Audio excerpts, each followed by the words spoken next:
Hi, everybody, and welcome to this week's Writers Chat. And this is where we like to gather as writers to talk about all things writing for writers and by writers. So we're really glad everybody's gathered here today. We got a lot of our regular crew in the chat. And if you're taking the time to watch this watch the clip of it afterwards, we really thank you for taking time for yourself as a writer to grow and develop. My name's Jean Wise. I'm one of the co-hosts here, and I'm gathered today by at least one of my other co-hosts, Johnny Alexander, and we've got a special guest today, and we're talking about an aspect of writing that we haven't talked about for a long time, so I'm anxious to hear this. And remember, if you've got questions or ideas, put them in the chat. And we'll bring everybody on board towards the end, and we can ask any other questions that. So Johnny, would you introduce our special guest today? I am excited to introduce Julie Lavender, who I haven't met in person in Nashville. So that was a lot of fun, and was really happy that happened. We're going to be talking about writing articles. And so I'm just going to tell you a little bit about Julie's background and then mention at least a few of the places where she's been published. So you can see that she has a lot of experience in this, and I'm sure has a wealth of information to share with us. So we're just really excited to have her here today. So Julie is a journalist, author, and former homeschooling mom. She holds a master's degree in early childhood education. And I love this. She's married to her high school and college sweetheart, the parents of 4. They have 1 in-law and grandparents to a 14-month-old grandson. So, you know, we love grandkids around here, right?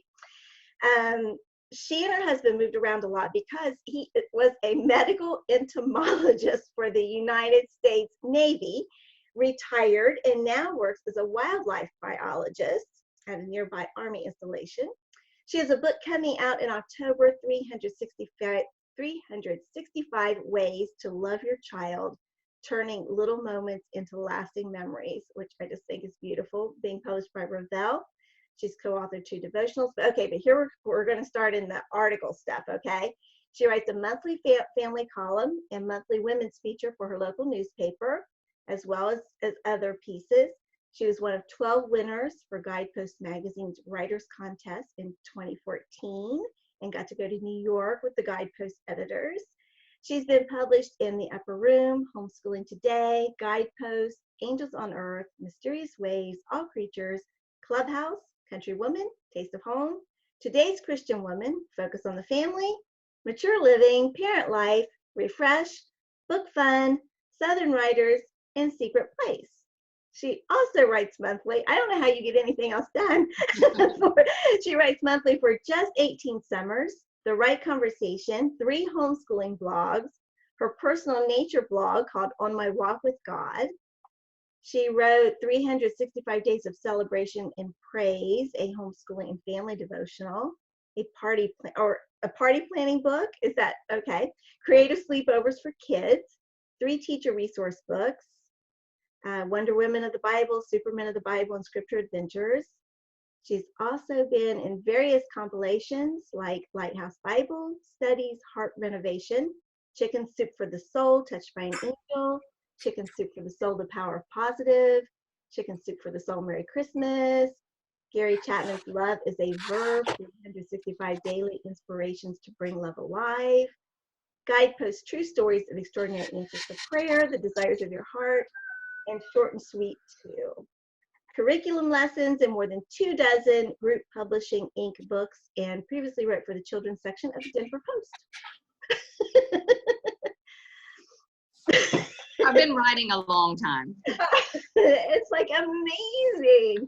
Well, why don't you start? Gosh, it's just encouraging to hear that list, that it can be done. It's been a very long time. That's what I like to tell people. It's been a slow journey because I was doing it while I was homeschooling my kids, but I've written just for a number of years and I've just persevered, and it's been a joy. And it racks up, doesn't it? I mean, you just keep at it, and it does. So why don't you start off telling us a little bit about your writing journey and how you got started, and then I know you have a PowerPoint presentation. We want to get right into that too. So. Okay. Well, I was teaching school and absolutely loved children's literature, the books that I read to my kids. But I also found a few that I thought were very poorly published, or just, and they had some typos. And I just remember telling my husband, you know what, if that book can get published, I know I can get published. This must be a breeze. Well, it was a very short time before I found out it was not a breeze, and I did everything wrong. But by that, didn't know how to do a query letter, did nothing right. But because I was hooked at that point, I started going to writers' conferences, a few, because by that point I'd had some young children. But I started going to writers' conferences. I read, I researched, I learned what I was supposed to do, and little by little started writing while I was home with the kids. And the very first thing that I got accepted was a teacher book, because I was writing from what I knew. I didn't have any writing credits, but because of my work, I got that teacher book published, or accepted. Well, the interesting thing is, it was I don't even remember the company now. And because of that, then when I sent out queries, I said, my so-and-so, my book published by, titled, is due to be released, and I gave the date. Well, they kept changing the date on me. But in the meantime, I've got some acceptances, like with ParentLife, with Lifeway, and a homeschooling magazine. So that got my foot in the door. Well, sadly, they decided not to publish that book. They said they just weren't going to publish it. I kept the money, the advance. I was so sad. However, that's what got my foot in the door. And then I just started writing for other publications, and it went from there. So I wrote from what I knew first, and then that helped me earn some credits to get into some other markets. Oh, that's a great story. About how long ago was that? How long have you been? Dear. So see, my oldest is 30, and I started, so probably about 32 years. Oh, wow. No. It's a long journey, just slow trudging along. Yeah. But that's encouraging, because many of us are on that path, and it gets discouraging. You know that. And well, so and it can. I love hearing your story. I was just in the beginning, I wrote only for a couple of hours at night once the kids went to bed. Once my little tiny babies went to bed, I only wrote, during the night or early night. And then after that, of course, I was homeschooling them, so I had them all during the day. I still couldn't write during the day. So, if you just keep plodding along, I want to be encouraging. It can really happen. If this is God's will, if you have this message on your heart and you keep plodding along, it's going to happen. That's great. I really appreciate that. Yeah. I do too. That sounds good. What, you got a PowerPoint? I'd like to see what your wisdom you're going to share with us and that. I think that'd be a great start. Oh, she's muted. Whoop. I may have accidentally hit her. I hit somebody. There you go. Okay. I started saying, I didn't touch anything. And I'm scared too now. Okay, I think we tried it out before. So I think I hit share screen. Tell me if this works. Yeah. Well, like I said, I hit share screen and it never works for me, but I'm glad it works for other people. Start there. So is it there? It says start with prayer. Yep. Okay, it's there. Now the problem is I've got, okay, maybe this will, I have something blocking it. I don't even know that I can hit the button. Let me see if this will work. Okay, so whatever project I start on, I always begin with prayer. Always, always. Whenever I start a new project, that's the first thing I want to do. And I know everybody knows this, but it's just a quick reminder. I want to ask for God's discernment to help me write the article. And I want the words to be His, to be what He wants me to say. So I start each new project on my knees in front of my computer with a prayer. And whatever my other words are, I end it with these words. God, fill my cup with the words that you want me to say that will glorify and honor you, words that will further your kingdom and bring you praise. All right, let's see if that changes the, okay, here's the thing. Let me try this. Yeah, if you try that and see if it makes it bigger. There you go. Okay, that's bigger. Okay, there we go. There we go. I couldn't figure out how to change. Now yours is not blocked, is it? It's not blocked. Oh, what do you have in front of it? Like us? People's names, yes. The people that have, you can slide those over to the side. There it went. Okay. It wouldn't slide at first. Okay. Okay. So yeah. My first step is prayer, and my last step is ice cream. No matter what, that's my last step. However, we're going to get to the middle. So let's get to the middle. So here's my 12 steps of how to write an article. Oh, yay. All right, so the very first one is pray. This is one of my favorite verses. Trust in the Lord with all your heart and do not lean on your own understanding. In all your ways, acknowledge him and he will make straight your paths. you know, if we trust him with our writing, lean into him, acknowledge him, then we'll be walking the writing journey that we feel like he wants to lead us on. All right, again, I'm having trouble changing, but once I get this going here. Rhonda just made the note in the chat room. You could hit your down arrow and that'll go down to the next slide. Well, that's what I tried, but it wouldn't do that for me originally. Okay, it did then, but I think that's because that other thing was blocking it. Okay, yeah. Good, now we're good. Okay, so once you've bathed it in prayer, and you know what magazines you think it would be a good fit for, then read the submission guidelines for that publication.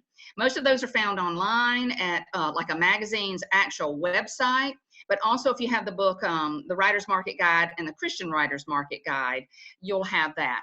So if you have an idea in your head, or if you just have a magazine in your head, then you check out the magazine. Check to see if it accepts freelance articles to begin with. Don't waste your time if they don't accept freelance articles. Sometimes they just have a staff that writes for them. Word count, you're going to know want to know what word count is needed for your article. Sometimes they'll tell the tone that they like used. They might say certain sections of the magazine are open to freelancers and some aren't. And then you'll also usually see a lead time mentioned, like it might say magazine publishes 8 months ahead. So that way you're going to know if you're submitting a Christmas article, then you've got to get it to them no later than April, but the sooner the better. Okay, so let's say that I have an article for a story about a kid that I think will work great for a children's magazine. And because I'm going to use an example later from one of the articles I published, then we're going to use Focus on the Family's Clubhouse magazine as an example.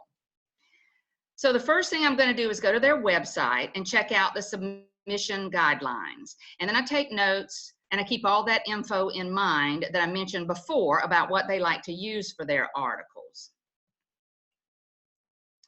And, and I do this for several magazines. I'll go ahead and have a list of several magazines. So I might have Clubhouse, but then I might, you know, if it's a general market, I might have the Highlights magazine, guidelines. And anyway, I have about 4 or 5 or 6 magazines that I think I want to submit to, and I have all that information. So, and if you're fairly new to article writing for magazines, you want to maybe start small but aim big. You know that saying about shoot for the moon and you might land in the stars. You're going to do both. Send to some of those bigger publications, but if you don't have a lot of writing credits and you don't think they're going to use your article at this particular time, make sure you're sending to some of those smaller ones as well. One of the very first magazines that I got a writing credit from was this sweet little magazine called Welcome Home. I was a new stay-at-home mom. I had taught school. I had worked all through high school and college. I was new to staying at home. And I had just subscribed to the magazine, not because I ever thought I'd write for them. I just loved their premise.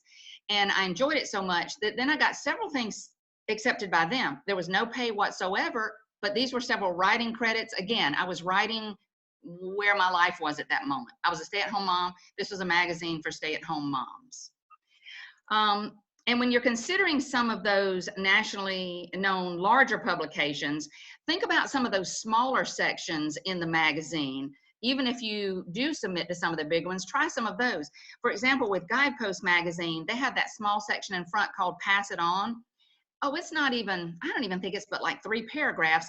And it's something you might do. One time I wrote an article for a guy for that section. It was ghostwritten. He, an elderly gentleman, 80 years old, and he chose to clean the grave, the tombstones of people, of vets. Oh, and wow. He realized there were, and he could tell the ones that were in disarray. He thought, okay, these people don't have family living nearby. So he did that. It was a simple 2 or 3 paragraphs to talk about, you know, he's still being used by the Lord to do something like that. And it was an example of something somebody else might can do. So that's just an example. It was just a real short piece.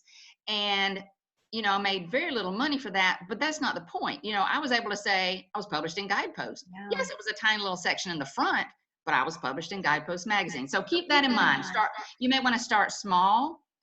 And you may want to start for the smaller sections of a big magazine. That's great advice. I like that.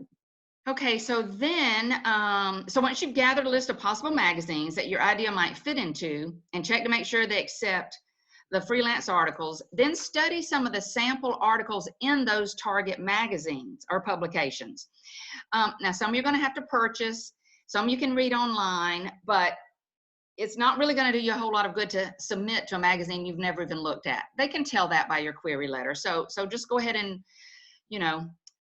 spend some of the money and buy a couple of magazines and just be familiar with the magazine. So the things you're going to want to look for are, what topics have they covered recently? Check out the beginning of the article. Do most articles start with a question, a quote, a statistic, an anecdote? Do they vary that within the publication? Look for the style and tone of the article. Is it businesslike, humorous, informal, conversational, scholarly? Be sure to check the end of the article. Does it end with a quote, a challenge, a homework assignment, a thought-provoking question, a summary, a Bible verse? Or do they vary that within? And Rhonda put in the chat that a lot of times you can go to the library and find a lot of these magazines too. That's exactly right. You surely can. You can go to the library, and I don't know that I should advocate this, but I don't do it as much as I see so many people sitting in places like Books A Million and Barnes and Noble. And I'll be shopping for books for a long time, and you can tell they're just sitting there for a really long time reading a whole magazine. And I'm quite certain they're probably not paying for that when they're done. But I don't know that I would. Hopefully they bought an expensive coffee. Maybe that's exactly right, and that covered the cost of both. But if you're, I don't advocate that. But if you just want to glance and see, okay, so how long are all the articles in this magazine? It's okay maybe to check for those things, but I wouldn't advocate that. Please at least spend some money in some of these places. But you're exactly right, Rhonda. Thank you. Okay, so if you hadn't thought of a story yet, if you were just trying to think of magazines you want to publish in, now's the time to think of a story or flesh out the one you already have. Come up with a unique angle, something that's never done before. And I know we laugh about that because we say there's nothing new under the sun, but try to find some way to tweak it, make it new in some way. Do your research if it's something you need to research to find out facts, or to do some comparisons. Do your research online, make sure they're from credible sources. And then interview if you're going to need quotes for the article, or if you just need an expert to help you to flesh out your story idea. Okay, next, get ready to write the article. Some people, there are kind of two camps. Some people like to write the article completely before querying, and I probably lean more towards doing this, unless it's like a ghostwritten article that I'm doing, or not even a ghostwritten article, one that's going to have my name on it, but it's completely about another person, like the one I'll talk about with the Clubhouse magazine interview that I did. But whether you write the whole article, even if you don't write the whole article, you're going to need to definitely have such a detailed outline that you've almost written the whole article, because when you send that query, you're going to want to sound so knowledgeable about what you've written or will write that they'll just want to say yes. So make sure you do one or the other. So like I said, I usually write my complete article first. And then once I do that, then I try to set it aside for several days and just let it rest. Try not to think about it. And I try to just put it aside for a couple of days to a week, because sometimes when we're so close to a manuscript, like a lot of times I might do a craft idea for a children's magazine or something. And in my head, I know every step, and I was writing it, and I might not even realize that I left a step out completely. But if I let that sit and rest for a whole week and I've kind of forgotten about it, it's not fresh on my mind, then when I go back to it, I was like, oh my goodness, I totally left out this step. So it's really good if you can let it sit for a little bit and then come back to it. Sometimes we can't do that, and if that's the case, then just read it a bunch to begin with. But then, you're not wasting time, because while that one's over there percolating or in the crock pot resting for you, you're working on another article anyway. Right. And that's good advice for any of our writing, really, but that is great reminder. What did you say, Jeannie? Because I think I was talking at the same time. Okay, I just said it was great advice for any of our writing, but it is such a good reminder for us to hear. I love that. Yeah, me too. Me too. So once you've given it ample time, pull the article back out to edit. Reread the article for clarity first. Make sure you can understand it. Make sure it makes sense. Check carefully for punctuation, grammar, or spelling errors. And have a critique partner read the article for the same things, clarity, punctuation, and grammar. And edit it 2, 3, 6 times, however many times you need. But I think it was maybe Cease Murphy. He said, you know, I feel like sometimes we think we could edit forever, but eventually at some point, you're going to have to accept the fact that it is as perfect as you can get it at that moment. I think that's a paraphrasing of how Cease Murphy used to say that. But when you feel like it's as perfect as you can get it at that moment in your career, writing journey, whatever, then you want to get ready to write your query letter. So I know many of you here have written probably more query letters than me, but we will go over that. You start with a lead, and that's the first paragraph or two. You kind of want it to sound like the same tone of the magazine that you're targeting. So even though you're going to have a general query letter for all 4 or 5 or 6 of these magazines you're going to send to, you've still got to personalize each query letter. I think editors probably do not like getting a query letter that they can tell is the exact same letter you've sent out except changing the name, dear so-and-so. So personalize each one. And the very first paragraph obviously needs to hook the reader. So the lead for my article, one of the articles that I sent to Clubhouse, starts this way. Your daughter may never walk. Can you imagine hearing those words as a parent? 14-year-old Catherine Whitlock was born with spina bifida occulta. Though she was delayed, she did indeed walk at about 16 months of age, not sitting alone until she was around 1 year old. So that was my lead. That was my very first paragraph after I said, Dear Jessie Floria. So that was the very first paragraph. The next one, the next couple of paragraphs is called the nut graph. I don't have any idea where these words came from. I don't know if they're Latin or not. Somebody out there might know, but I don't know. And that's one paragraph. It might be more than one, but it's a paragraph usually summarizing what you're offering in the article. So my nut graph, I guess I had 2 here. The article I am proposing for the Ordinary Kids Doing Extraordinary Things section of the magazine describes Catherine's perseverance in school and dance and her strong faith in God that kept her going during her struggles. And her perseverance paid off. This year, at the age of 14, she danced the lead role of Clara in her dance studio's Nutcracker performance. I have personally interviewed Catherine and her mom, and I can also supply festive seasonal pictures of the Nutcracker Ballet for a December issue. Great. So boy, I'd buy that article. That sounds intriguing. Oh, I know. She's such a sweetheart. Oh, she's a delightful little girl.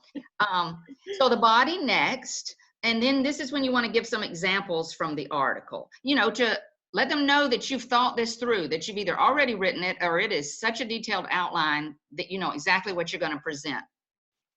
Because, and this is would be the next part of my email. Because her older sister danced, Catherine began begging to dance too. Her doctor encouraged that, hoping it would help with weakness on the left side of her body. She began dancing at 3. Dancing the role of Clara was especially fun for her because both her sisters, one older, one younger, were in the show, and her parents volunteered as party parents for the party scene. Catherine has a strong faith and said, and I always remember that God has a plan. I wanted to play soccer when I was younger, but because of my birth defect, I can't play physical contact sports. God knew. He already had a plan laid out, and everything fell into place. Her mother said, Catherine has such a determined spirit, it's never gotten her down. It is who she is, and she's fine with it. Catherine said, I feel like I'm stronger physically and emotionally because of dance. Without it, I might not have a sense of I can do anything. No. She's a great gal. Okay, so credentials next. And that comes towards the end of the query, obviously. The credentials and the bio come there. And you want to tell them why you are the perfect person to write this article, that there's nobody better that can write this article than you.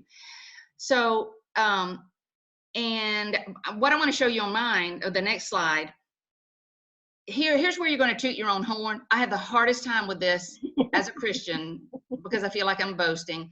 Bethany Jett has helped so much with that because we're trying to get God's message out. We're not boasting on ourselves. So anyway, if you have writing credits, if you have accomplishments, here's where you toot your own horn.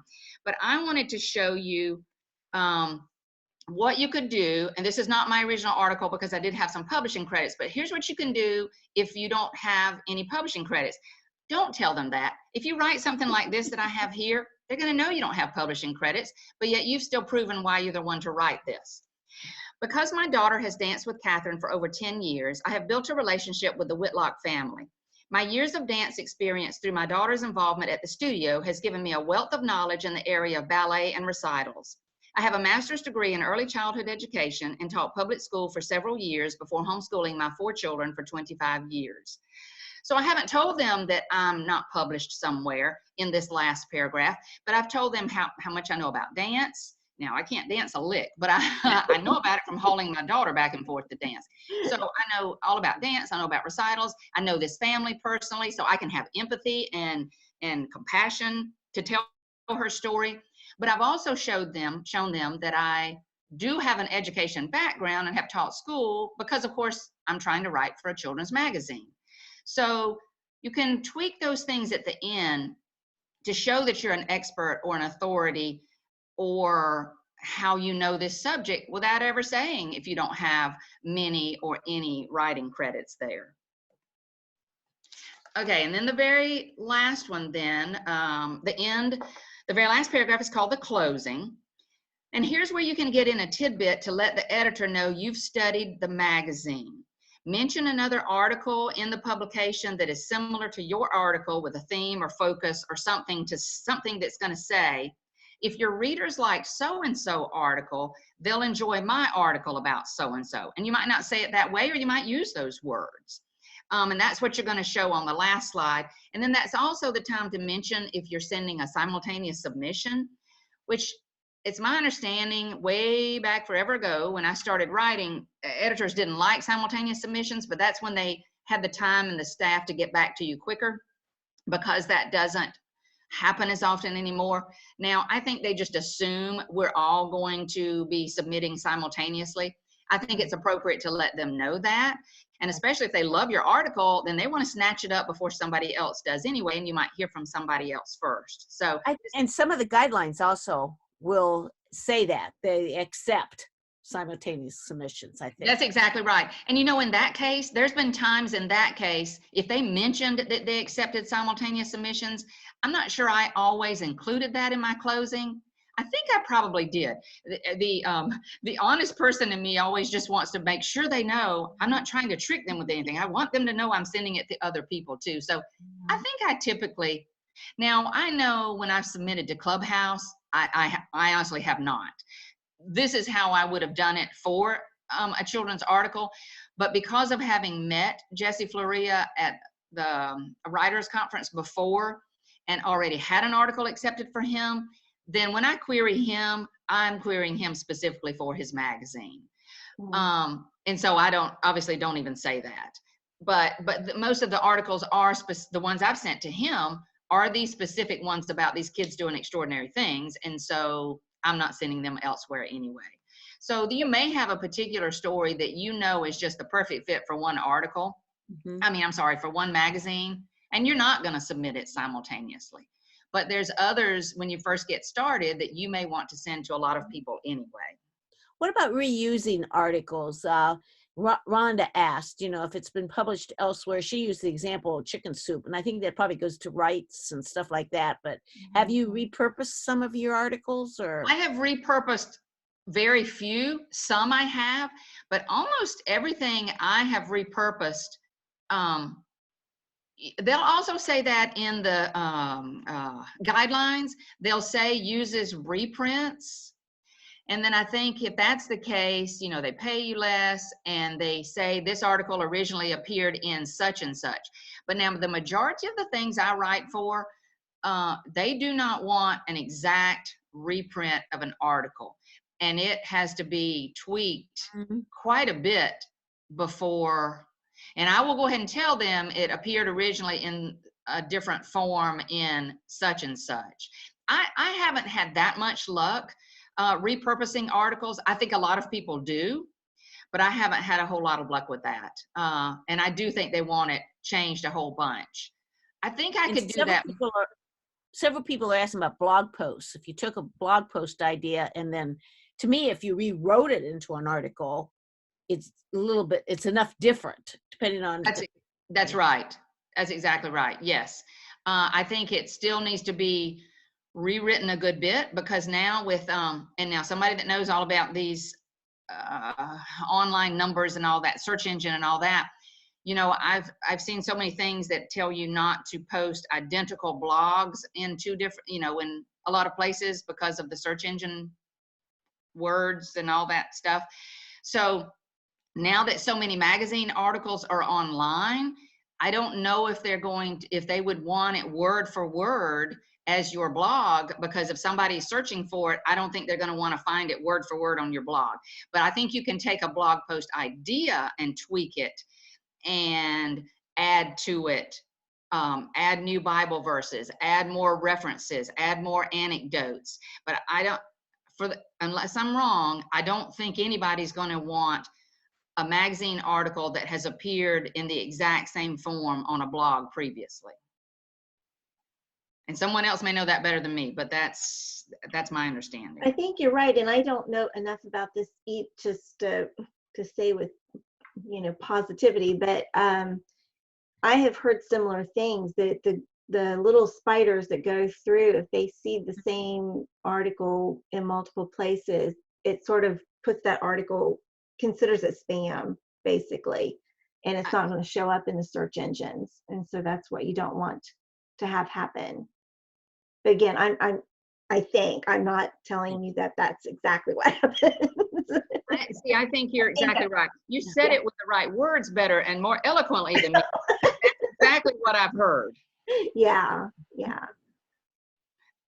Okay, so, and if I'm going to, I can't see anything but my screen now. So if I have, if you need if you need to help me with questions or anything, just do so. We'll get to questions. Okay, so then my closing then for the one article I've been telling you about was, may I send you my completed article of 750 words? And see, like I said, because I usually write mine ahead of time, then I know how many words. Now, if you've read your guidelines and they tell you that, you know, it's a maximum of 750 words, then you may not need to include that anyway. But if you've read the guidelines and these feature articles are 750 words, and you say, may I send you my completed article of 1,200 words? Well, then you've just shot yourself in the foot anyway. Wow. So, may I send you my completed article of 750 words? I believe this story of Catherine Whitlock would fit nicely into the Ordinary Kids Doing Extraordinary Things feature, just like the similar stories of Eliakim Gatto and Harrison Broadwell that I've recently read in Clubhouse magazine. Okay, so that's that sentence that lets them know, hey, I have a subscription to your magazine. I read your magazine. I've read these two similar stories where you talk about other kids doing extraordinary things. I know the style you like to use. That just lets them know you've done your homework. And then the last sentence, I just usually say something like, I look forward to hearing from you about my simultaneous submission. So that way, you know, I've said that part. I really like your closing there. To me, it looks very professional, very knowledgeable. And like you said, did your homework, but I just think it's professional. I used to have the hardest time knowing how to end one, because, you know, okay, bye. You never really know what to say to them at the very end. So that has worked for me for a long time. I like to mention something like that. Okay, so once you have this query and you've checked over it, you know, there's been a couple of times I've edited and edited and edited my story, and then I'll type up my query and I'll think, you know, I better read back over that again. And I would have a terrible typo in my query. So, you know, check back over that query and make sure you've done everything right there. Check for the correct editor. Make sure the name is spelled correctly. I know most of you have heard at writers' conferences, they always say, try not to do the whole thing about Dear Acquisitions Editor.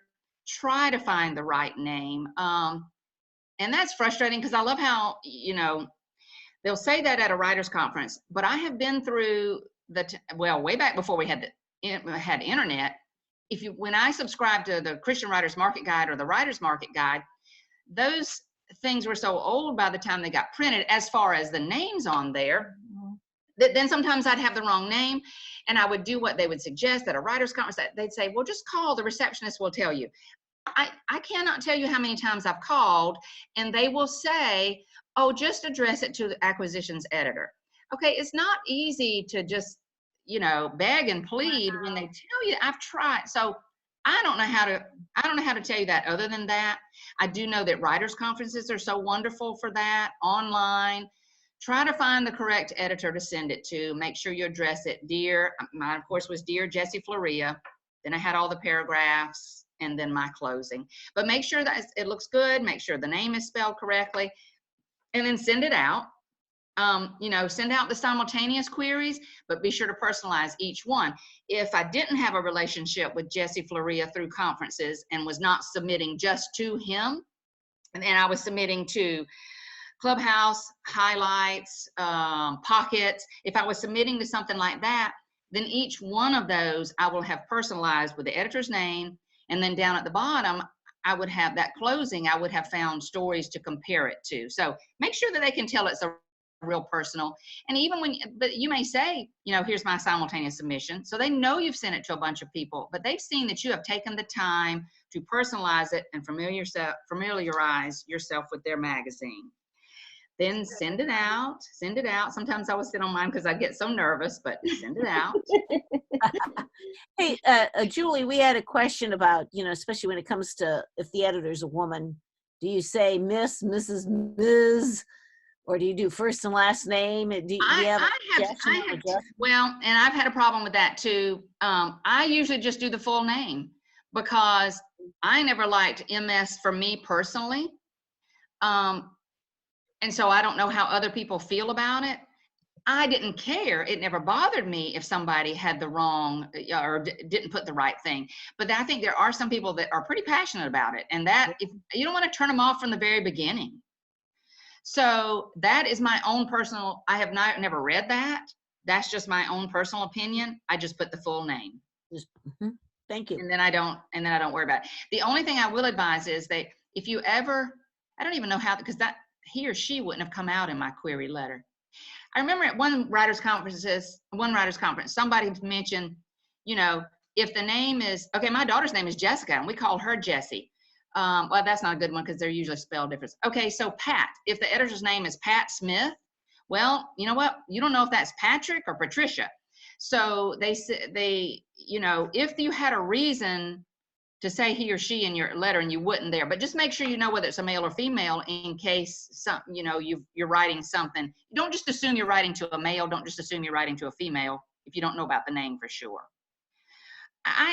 It's kind of funny. That's never bothered me. If somebody, I have a sister-in-law here and people call me by the wrong name. Those things don't bother me, but apparently there are some people that take it pretty seriously. And you would really hate to turn off an editor when you've got this fantastic story only because they thought you, you know, were not the person they were addressing. I don't know. It seems silly to me, but do your best to make sure you get it right and not upset anybody.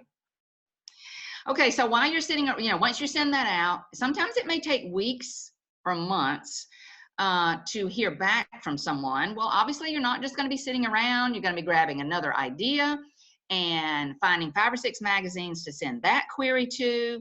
And so when you get all these out, and for a while when I was submitting so many, it was kind of fun to go to the mailbox back in the old days when they responded that way, because it had been weeks and you might have almost kind of forgotten about one, and then you get an acceptance, maybe a rejection, but you get an acceptance. And so then you're like so excited, but you've just been working the whole time on others. And I had a thought and it went out of my head. I don't remember now. So it may take weeks or months to get it out and you're just working on others.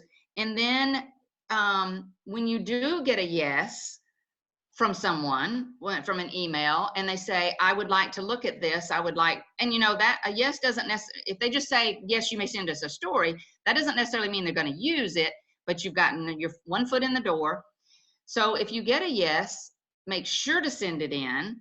If you've already written the story, which I usually do, then send it in. If you've only done the outline, make sure to be prompt, work quickly, get the story completely written, send it in to them. If they've given you a deadline, make sure you meet the deadline, but you're going to want to act quickly when you get that yes, so that they, can hear right back from you, because obviously they're kind of excited about it and they're ready for it. So make sure you send it in right away. And then the last thing is to celebrate. So if you get an acceptance from the editor and a contract to publish the article, celebrate with ice cream. If you get a rejection from the editor and no contract, then celebrate with ice cream anyway, because you accomplished something big. Somebody says, it's not a rejection, it is an opportunity to send it elsewhere. So, you have accomplished something. You have whatever the whole saying about how many times it took him to invent the light bulb. Okay, so you figured out what didn't work. Okay, that magazine does not want that article. Then you find another one to send it to. But you've accomplished a lot by doing that. So, and heck, I just like ice cream. So it's always an excuse to celebrate. But and then you're going to send it out. But if you've been sending out lots of other queries, you're not totally defeated, because you're like, okay, well, this was a no, but I still got all these others that are out there floating around. So one's bound to be a yes before long. And, acceptances or rejections, we give him praise. We thank him in all circumstances, because an acceptance is an opportunity to get the word out, to give a message. In the instance of Catherine, she's such a sweet, godly young 14-year-old. And, I was able to use that story. And a rejection, you've learned from it. So it's an opportunity to give thanks to God regardless. God's word doesn't return void. We know that. And if he's given you the words to write, then his words through you are not going to return void either.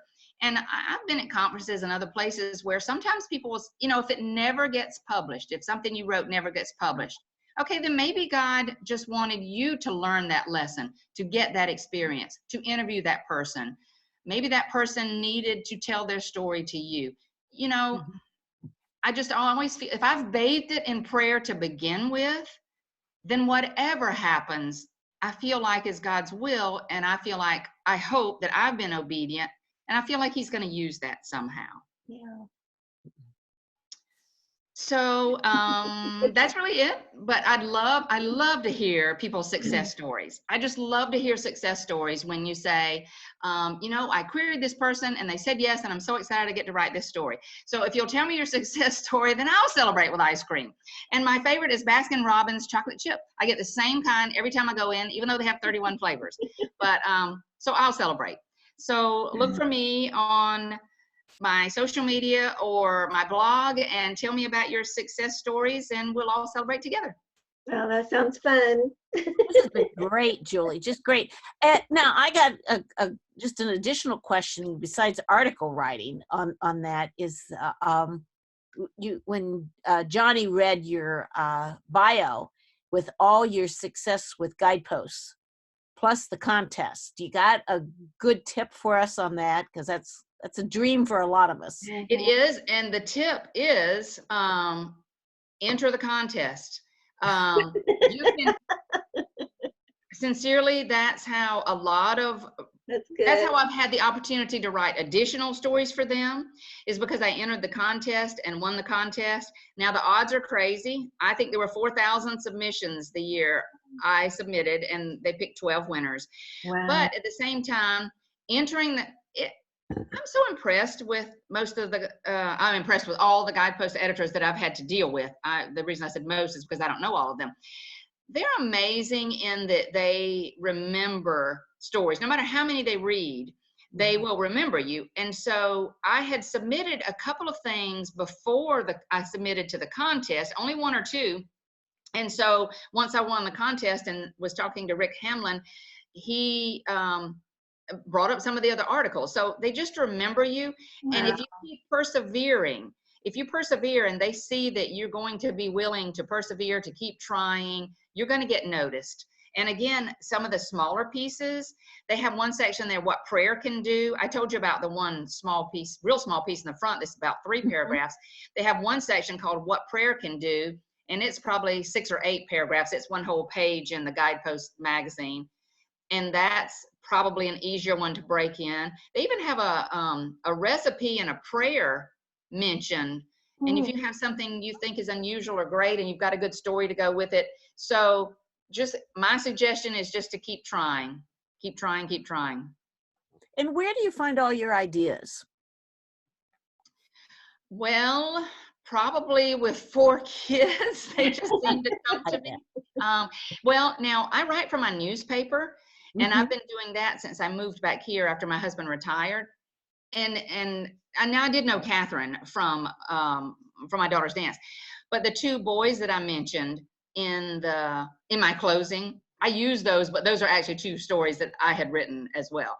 But Elikim Gatto, that was a spelling bee, and I've written about that one because it was an article I was assigned for my newspaper, and I did not want to go to that gosh darn thing because I had attended the year before, and those smart kids spelled for 3 hours. And I was like, I wrote about this, I think, on Edie's page, and I remember I almost prayed in the car. I was like, please don't let them be this smart this year, because I hadn't want to sit here for 3 years. And yet at the very end, when I had to get a quote from him and his parents, it became so obvious that they wanted to give God the glory, and met the parents, and they were just delightful. And I was like, oh my goodness, this is a Clubhouse story. And so, and so a lot of mine come from my newspaper articles. So even though if you don't write for your newspaper, read your newspaper.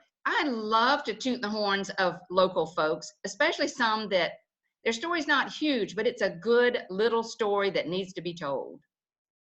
That's great. That's great. Johnny, what questions do you have about article writing? And we'll invite everybody back in. Oh my gosh. Well, I guess finding the niche. I mean, how important do you think it is just to try to choose, you're doing personality interviews, the children and all that, and education, but I don't know. Do you think it's easier if you just stick to one topic and then just try to cover those, or a scattered? My answer is probably not going to be the same as some. I know that a lot of people feel that way. But because I've written for such a long time, and the way my interests have changed, for a while I was all things babies. And then it was all things homeschooling. So I was writing for a homeschooling magazine.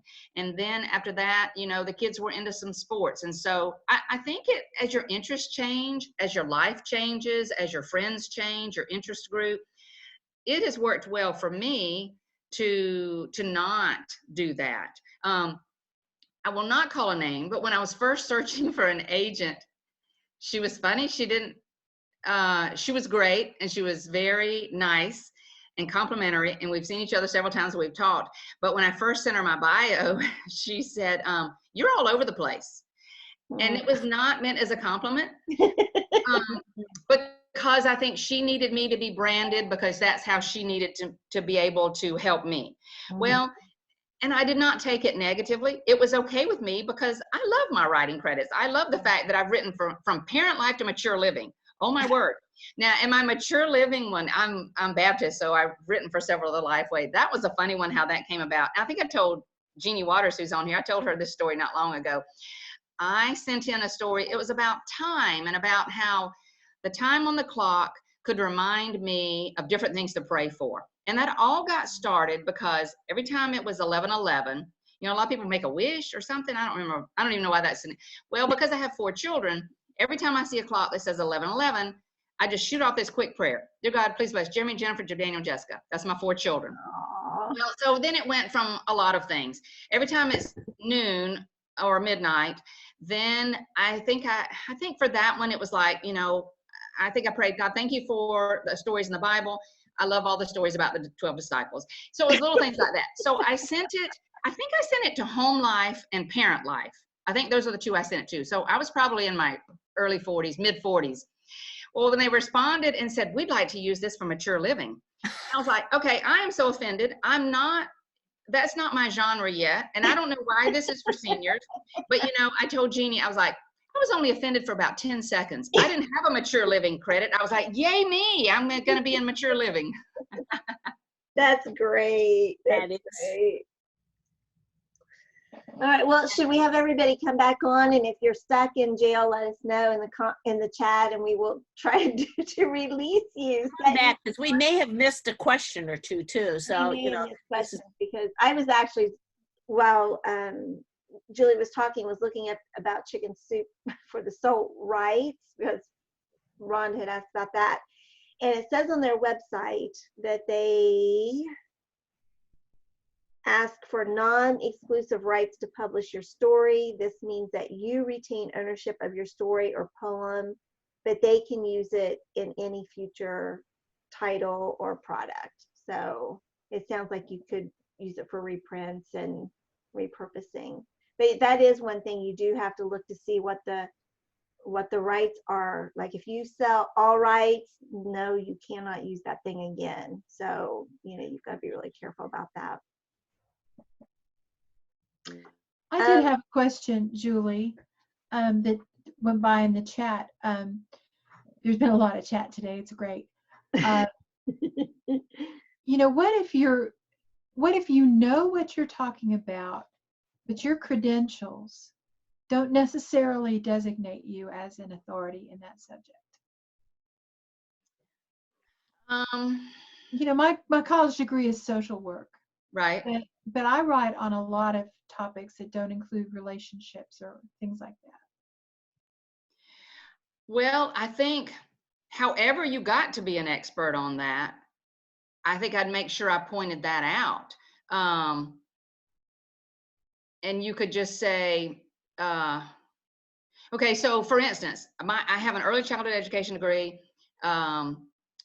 I've taught school and taught my kids homeschooling. Well, but I turn in a lot of different things about science kind of topics, insects. And so I am able to say, my husband was a medical entomologist for the Navy, but his passion for all of God's creatures, especially the creepy crawly ones with 6 legs, has, and I'm just winging it here, but has filtered into our family. We've chased bugs for more than 20 years now, and I feel like I've learned so much about them. So in other words, you said it's something that you know a lot about. Well, there's some reason you know a lot about that, and you can point that out to them.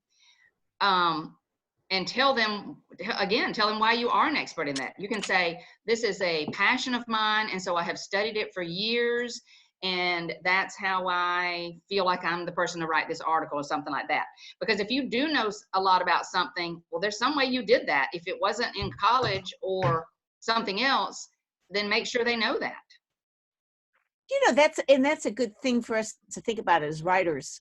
Anyway, I was at a writers conference and had it was an editor asked me that, just straight face to my face. Well, what makes you the expert to write this? And I really stumbled. I hadn't really thought, and it was something I've written about for a long time, to think that through almost ahead of time, because we are going to get asked that as writers. And I believe in ourselves a little, believe in this gift that God's given us. So I love your example of the bugs. On that. Other questions or comments? Anybody else? Good writers, article writers that want to add something?